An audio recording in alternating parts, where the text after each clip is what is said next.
Abu Dhabi টি-10 লিগের দ্বিতীয় ম্যাচে বল হাতে রীতিমতো বাজিমাত করলেন তাসকিন আহমেদ।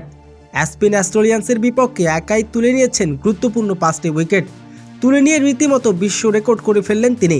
তাসকিন আহমেদের এমন বোলিং দেখে রীতিমতো হতবাক পুরো বিশ্ব। দর্শক, বিস্তারিত থাকছে ভিডিওর প্রতিবেদনে। আবুধাবি টি-10 লিগে নর্দার্ন ওরিয়ান্সের বিপক্ষে খেলতে নেমেছে সাইফ হাসানের দল অ্যাসপিন অ্যাস্ট্রেলিয়ান্স। তবে এদিন টসে জিতে আগে ব্যাটিং করার সিদ্ধান্ত নিয়েছেন নর্দার্ন ওরিয়ান্স। তারা আগে ব্যাটিং করতে নেমে নির্ধারিত 10 ওভার শেষে 1 উইকেট হারিয়ে 114 রান করেন। সে রানের জবাবে ব্যাটিং করতে নেমেছে সাইফ হাসানের দল। তবে অ্যাসপিন অ্যাস্ট্রেলিয়ান্সের বিপক্ষে দ্বিতীয় ওভারে বল হাতে আসেন তাসকিন আহমেদ। দ্বিতীয় ওভারেই বল হাতে বাজিবাদ করেন তিনি। নিজের ব্যক্তিগত ওভারের চতুর্থ বলে প্রথম উইকেটের দেখা পান তাসকিন আহমেদ।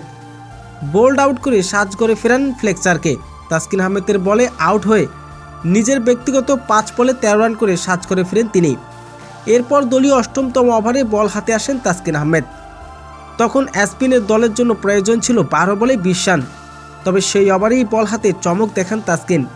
নিজের ব্যক্তিগত দ্বিতীয় ওভারের প্রথম বলে আভিষ্কা ফার্নান্দোকে ক্যাচ আউট করে সাজ করে ফিরেন তাসকিন আহমেদ। আর এতে নিজের ব্যক্তিগত 2 ওভার বোলিং করে 21 রান খরচ করে 2টি গুরুত্বপূর্ণ উইকেট তুলে নেন তাসকিন আহমেদ। আবুধাবি টি-10 লিগের দ্বিতীয় ম্যাচে বল হাতে 2 উইকেট নেন তাসকিন আহমেদ।